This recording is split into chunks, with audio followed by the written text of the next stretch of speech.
নিজের বিধানসভায় ভোট প্রচার করে লাভ নেই, তাই অন্য বিধানসভায় ভোট প্রচারে গেছেন শিখা, কটাক্ষ করলেন রঞ্জন। এদিন বর্ণাঢ্য শোভাযাত্রার মধ্যে দিয়ে ভোট প্রচার করলেন রঞ্জন। বুধবার চেকপোস্টের কাছে সভা করে তারপর সেখান থেকে এক বর্ণাঢ্য মিছিল করে জনসংযোগ করেন। উপস্থিত ছিলেন 42 নম্বর ওয়ার্ড কাউন্সিলর শিবিকা মিত্তাল ছাড়াও তৃণমূল কংগ্রেসের কর্মী সমর্থকেরা।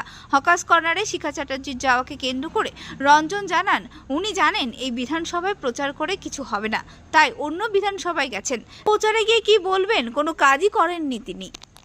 উনি জানেন এই বিধানসভায় প্রচার করলে কিছু হবে না, তাই উনি অন্য বিধানসভায় চলে গেছে। উনি বুঝে গেছেন এই বিধানসভায় কিছু হবে না।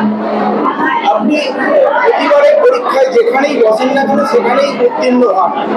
এবারে আলাদা একটা পরীক্ষায় কতটা প্রিপারেশন করেছেন? আমি তো বললাম, সব পরীক্ষায় যে পাস করে তার কনফিডেন্স লেভেলই আলাদা। আগে এই পরীক্ষা বলে মনে হয় না। যারা পড়াশোনা করে তাদের ওনাদের পলিসি তৈরি করতেই পারে, তবে উনি নিশ্চিত পরাজয়, তাই উনি রণভঙ্গ দিয়েছেন। উনি চলে যাচ্ছেন শিলিগুড়ি, আরো কোথাও কোথাও চলে যেতে পারে। ওনার এখানে প্রচার করা না করা কি আছে? উনি প্রচারে কি বলবে? কোনো কাজ করেছে বলবে কি? গ্রামীণ এলাকায় পৌরসভা দাবি করেছে বলবে কি? উনি কি বলবে কত ড্রেন রাস্তা করেছে কি বলতে পারবে? উনি প্রচারটা করবেন কি? গতবার দিয়েছেন, এবার দেন। এটা একটা প্রচারের, মানুষ তো তাকে জাজ করবে, তাকে তো পরীক্ষা দিতে হবে। আমি 5 বছরে কি করেছি?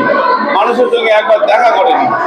ওনার প্রচারে তো বলার কিছু করার হচ্ছে না। এত বড় পরীক্ষায় বসছেন, মানে নিজের প্রতি কতটা কনফিডেন্স?